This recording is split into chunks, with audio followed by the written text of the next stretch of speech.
આપણે 1 કલાકની ધૂન રોજ કરીએ છીએ આષાઢી માસ નિમિત્તે. પણ 2 શબ્દ કહેવાના સાધુ તરીકે.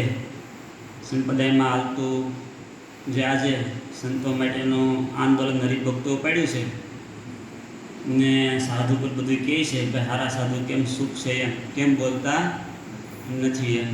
એનું એક જ કારણ છે કે બધા પોતપોતાની રીતે પ્રાઇવેટ સ્થાનો કરીને બેસી ગયા છે એટલે બોલી શકતા નથી. કારણ કે બધાની પૂંછડી દબાયેલી છે.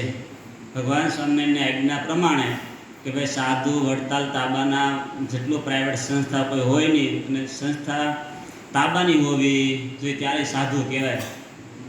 આજે ગ્રહસ્થ છે એનો છોકરો જ્યારે લેવા માટે આવે ત્યારે છોકરાને સાધુ પરાણે કરે છે, ફગાડે. શું કરવાને 71 પેરિયા કરી જાય આવો તમને ઉપદેશ આપીને છોકરાને સાધુ કરે. પછી જ્યારે મંડળમાંથી હરખો હાલે નહીં, 5 વર્ષ જાય, કોઈ 10 વર્ષ જાય, કોઈ 20 વર્ષ ઘીરે જાય એટલે પછી ધોબીનો પુત્ર વાતનું નહીં ઘાટનું નહીં. પછી આ શું કે એ અમારા મંડળનો નથી એમ, અમારા મનમાં પહેલાં હતો એમ. બગાડ ક્યાંથી થયો ભાઈ? હે હા, તમારે તેવડ નહોતી. કહેવત છે પાવણ્યા પછી બૈરાવને ગદરાવાની તેવડ હોય તો લગ્ન કરવા જવાય, નકર કરાય નહીં. એમ તમારે શિષ્ય કરવો હોય અને અક્ષરધામ સુધી પકડવાની જવાબદારી આવે. વિષમાંથી મૂકી ગયો ભાઈ હવે એનો સ્વભાવ આવો છે, પ્રકૃતિ આવી છે, તો એ બધું લોલો ચપ્પો કહેવાય. એ ગુરુનો જ વાક છે. કોનો વાક છે? હા, એ કાળ પછી આ બધા ધંધા કરે એટલે નામ કોનો આવે તો કે સ્વામિનારાયણ સંપ્રદાય નામ આવે કે ભાઈ સ્વામિનારાયણ સંપ્રદાયમાં આ સાધુએ આમ કર્યું. અને પછી ત્યાં જાય તો કે અમારા મંડળનો નથી એમ. તો એ એક સાધુ જો મંડળમાંથી નીકળી ગયો હોય તો એ મંડળનો ન હોય તો પછી આજે મંડળ ધારી બધા બેઠા છે એ સ્વામિનારાયણ સંપ્રદાયમાંથી સાધુ જ નથી થોડા કોઈ. કારણ કે એને આચરણની આજ્ઞામાં રહેવાનું કે જો આચરણની આજ્ઞામાં ન રહે તો એ મારો નથી અને એ ગુરુદ્રોહી છે, વસંતદ્રોહી છે અને સાંડા તુલ્ય જાણો. આ દેશના લેખમાં મહારાજે આવું બોલતા ગયા છે. એટલે હરિભક્તોએ જે જાગૃત ઉપાડ્યું છે તો આને કદરો તમારે કાઢવો હોય તો સ્વામિનારાયણ સંપ્રદાયના તમામ સાધુઓને ભજન સિવાય બીજું કાંઈ કરતા હોવા જોઈએ. આ મિલકત બધી હરિભક્તોની છે અને આચાર્ય માની મિલકત ગણાય. એટલે હરિભક્તોએ બધાએ વહીવટ ઉપાડી લેવો જોઈએ અને સાધુઓને ભજન કરતા કરી દેવા જોઈએ. જે સાધુ હોય જેને સ્વામિનારાયણ સંપ્રદાયના સાધુ રહેવું હોય એને વડતાલ તાબાની આજ્ઞા પ્રમાણે રહેવાનું, એ કે એ પ્રમાણે કરવાનું. બાકી બધાએ સાધુના ધોઈત્યા ઉતરીને ઘર ભેગું થઈ જવાનું.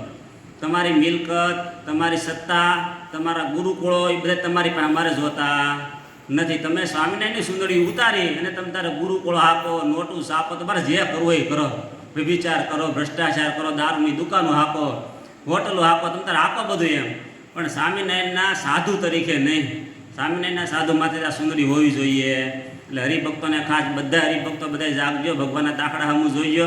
તમારા છોકરાને પહેલાં લઈ જાય અને પછી રખડતો કરી મૂકશે અને પછી કે અમારો નહીં. તો આ બધું તો વિચારવાનું છે.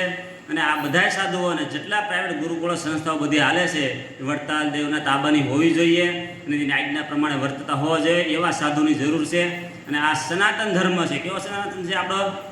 સનાતન ધર્મના આજે સાધુ સંતો બધા આપણને એમ કે અમે તમારે હારે સહી અને આ કદરો કાઢો એમ. ત્યારે આપણે તો જાગવું પડશે ને. એ તો એમ માને છે કે અમારો સંપ્રદાય છે, સનાતની અમારું છે એમ.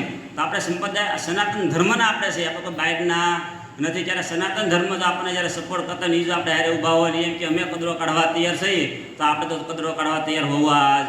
સ્વામિનારાયણ સંપ્રદાયની સાધુની જે કથા ન થવી જોઈએ, કે ગામમાં પગ પેસારો ન હોવો જોઈએ.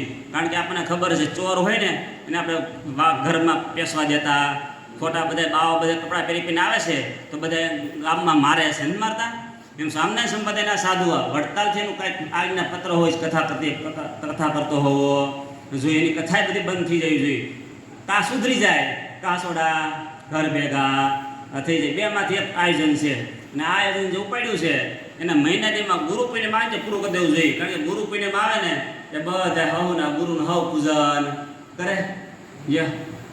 સાધુ એના ગુરુ થઈ જાય, ગુરુ કોઈ નહીં. એટલે સ્વામિનારાયણ સંપ્રદાયમાં સ્વામિનારાયણનો કોઈનો ભાર રહ્યો માટે હરિભક્તોએ બધા જાગૃત થવાની જરૂર છે.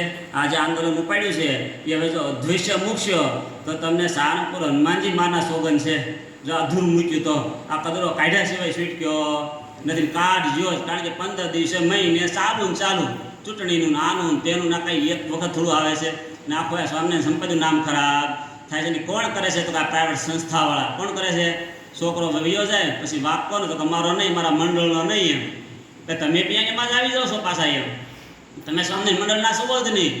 પ્રાઇવેટ કરો એટલે સ્વામિનારાયણ મંડળનો કોઈ સાધુ છે અને સાધુ થઈને રહેવું હોય તો એને આચરણની આજ્ઞામાં રહેવું પડે. એટલે સનાતન ધર્મના જે આચાર્ય મહારાજ છે, સનાતન ધર્મના જે બધા હરિભક્તો છે, તમામ આ સ્વામિનારાયણ સંપ્રદાયના હોય કે પૂર્વ બધા ભક્તો હોય, જેને માનો તેને પણ સ્વામિનારાયણ સંપ્રદાય એટલે ધર્મયુક્ત સંપ્રદાય છે. એ ધર્મનું રક્ષણ કરવા માટે બધાએ સપોર્ટ આપજો. અને જેથી કરીને વહેલા સરકારને પણ માન્ય છે કે આ શિક્ષાત્મક શ્લોક વાંચે, કયો શ્લોક સાધુનો નિયમ વાંચે અને એ પ્રમાણે રિઝલ્ટ આપે અને એ પ્રમાણે સપોર્ટ આપે. ધર્મને સપોર્ટ આપે પણ અધર્મને સપોર્ટ આપે નહીં, એવી વિનંતી છે સરકારને પણ. સરકાર સપોર્ટ આપે તો જોવે કે કોને દંડ દેવો ને કોને દંડ દીધા યોગ્ય નથી. જાણી જોઈને દંડ દીધા હોય ના રહે તો પછી પાછળથી બધાને પસ્તાવાનો વારો આવે છે. અને સાધુને તો ખાસ પસ્તાવાનો, જ્યારે હરિભક્તો જ્યારે હરખા જાગશે ત્યારે તમારા ધોઈતે ઢીલા થઈ જાય છે. એની કરતાં તમે સાવધાન થઈ જાઓ અને પાછા વળી જાઓ. સ્વામિનારાયણ સંપ્રદાયનું નામ ખરાબ ન થાય એવા કામ કરવાનું બંધ કરો અને ભગવાનની આજ્ઞા પ્રમાણે હવે ભજન કરો. અને આ હરિભક્તો બધા હવે સંભાળે એવા છે, આપણે ઘણું સંભાળ્યું છે અને આપણે સંભાળવામાં બધી નાક ખરાબ થાય છે સંપ્રદાયનું. એટલે હરિભક્તો બધે વેઠ સંભાળી લે એમ છે. એટલે તમારે બધાને ભજન કરવાનું છે. તમે મા બાપનો સંસારનો ત્યાગ કરી, મા બાપને ઠોકરાઈને આલે શું કામ સાધુ થવા બધા નીકળ્યા છો એમ? હે, જમીનોને પ્લોટ કરવા માટે તમે સાધુ છે તો જમીનો લે, પ્લોટિંગ પાડે, મંદિરોનું નામ ઉપર બધું કરે એમ. એટલે મંદિરોને આના પર અધર્મ હાલવાનો કોઈ જરૂર છે? મંદિરના નામ ઉપર સંસ્થાઓ અધર્મ એ કોઈ પ્રકાર આપવાની જરૂર, એ બધું બંધ કરવાની જરૂર છે. અને આ હરિભક્તોને ધન્યવાદ છે. કહેવાય એવા હરિભક્તો આજે બધા ગામડે જાગ્યા છે. તો હું તો કહું બધા જાગજો. મારો કોઈ સાધુ એટલે વિરોધ નથી, હું સાધુ જ છું.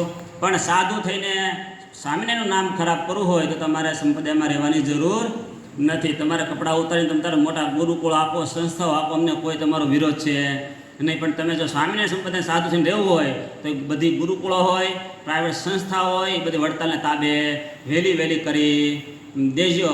અને વહેલા